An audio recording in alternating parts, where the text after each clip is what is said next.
Hey guys, this is Samuel to Geek, and today I want to talk about these. These are Airpods. My mother, for my birthday, bought me a set of Airpods, which was really, really nice of her.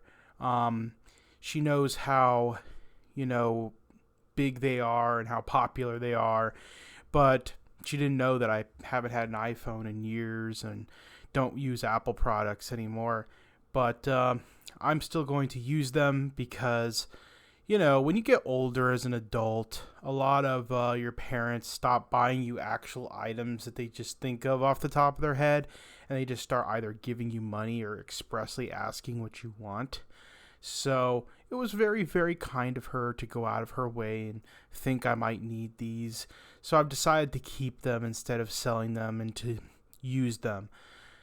The unfortunate reality, though, is that with Android products, these are bad. They're not very good Bluetooth earphones. And I can only assume, because I don't have any Apple products besides my work iPhone, and I haven't tried to pair them with the work iPhone, that it's mostly the fault of a lot of proprietary software that makes these things as loved and as magical as people claim they are, because they're pretty mediocre in terms of audio quality, which is to be expected. They're basically just the standard earpod made into a Bluetooth set, but the Bluetooth connectivity with Android is terrible. Now, I imagine that there's a lot of cool synchronizing stuff going on with these in particular and with the iPhone as well as macOS. And just to appease y'all, I'll show you how they look in the ear.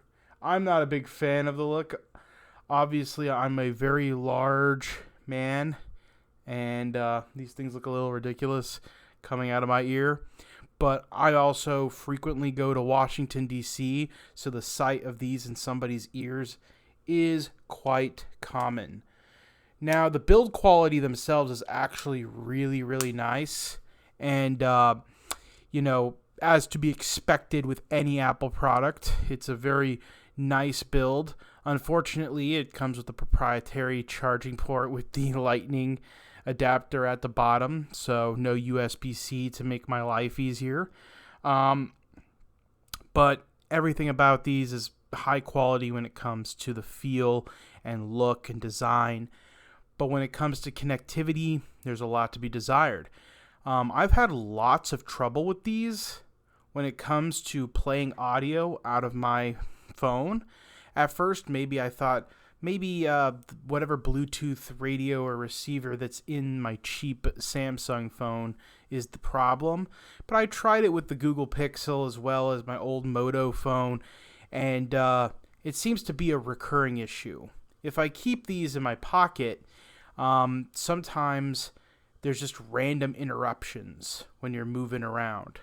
And it can be very annoying when that is happening. Also, I've had weird problems where if I don't keep the phone a certain distance or very close to the AirPods, and I mean very, very close, like near each other, I often put, I usually wear, because I, work in a government office, I usually wear a dress shirt, so I usually keep the phone in my dress shirt and it's fine. But if I put the phone in my pants pocket, there's times where there's weird connectivity issues. And the worst one is when both AirPods start playing something simultaneously and it's just a bit off. Like one headphone is off than the other, and it sounds like there's an echo going on, kind of. And in order to fix that, I have to pull the little dental floss container out and put one of the AirPods back in, open it up again, and then take it out, and then everything is fine. Another thing that's really annoying about using these on Android is that they do a weird check with the phone. So often I like listening to podcasts or audiobooks in my car.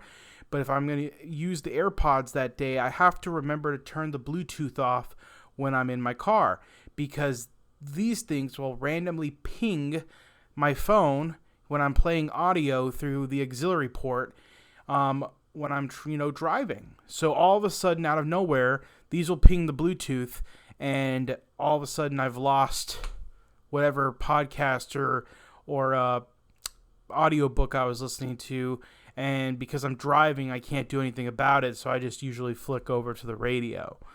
And, it can just be annoying. Or if I'm listening to, I don't want to hear, I'm in my own private home or something, and I'm listening to it through the speaker. All of a sudden, if I forgot to turn the Bluetooth off, these will ping it, and it'll be playing silently through these, even though these are not pulled out of the case. And then finally, obviously, there's no software within Android to detect a lot of the touches that you could do, like a lot of the touch controls you could do on these. So they're absolutely useless. You have to adjust everything through software on the telephone. So I gotta say, if you're thinking about buying these for clout, like I've seen a lot of Android people do, I actually have a friend in Las Vegas who bought these just because of peer pressure. And, he's a Samsung user. I said, dude, just buy the Samsung version, because if you buy these, they're not going to be any different. But, there's a lot of people that really, really care about the appearances of the software they use. I know people who they hate the iPhone, and the only reason they buy the iPhone is to have blue bubbles within iMessage when they are texting somebody. I don't get it. It seems kind of crazy to me that you'd spend that much more on a telephone just so you're not judged by somebody. It's ridiculous. I don't know what to say. But there are a lot of people out there, more than you'd think, who think like that. And then finally, the worst part about these is that one thing I thought I would really be able to be cool to do is, I'm on the treadmill or something, or I'm walking outside, and I can just answer the phone. The call quality on these suck. These people can barely hear me. I only assume that on iPhone, there's something that goes on with the two Apple chips that helps boost the volume or not make it sound like I'm talking out of a washing machine. But speaking to these on the receiving end sounds terrible. So if you're going to buy these for Android, they're pretty much good for walking around with them. They, have decent quality audio, and they're, wireless headsets, but you have way better options. Ones with USB-C, ones with that can interact with your, operating system in a way that you have better controls with stuff, and ones that have good audio quality and not crap. So these things are a little overpriced if you're just going to buy them to use with an Android phone. And unless you're looking for looks, or you're trying to, have like some sort of fashion statement, it's not worth it. But these are a dear gift for my mom. I'm going to keep them, and I'm going to use them. Although I personally like these, if I'm going to listen to audio in my home, I use these Grado, what are they called? The Grado SR60s. These are some amazing, cheap, high-quality headphones. They're a little old school, but they're $60, and some of the best audio that you can get in that price range, period. It's not bassy, so if you like bass, you may want to go with something different. But if you like high-quality audio, listening in your home, they're great, but they're open-ended earphones, so don't listen to them in like public and stuff, because people can hear the audio coming out of them. So my recommendation for at-home listening is something like that. But people buy these because of the freedom that they have without cables and stuff. So if you're going to buy those, I would just recommend buying one that's associated with the brand of phone that you have. Anyways, it's great talking to y'all. Samuel out.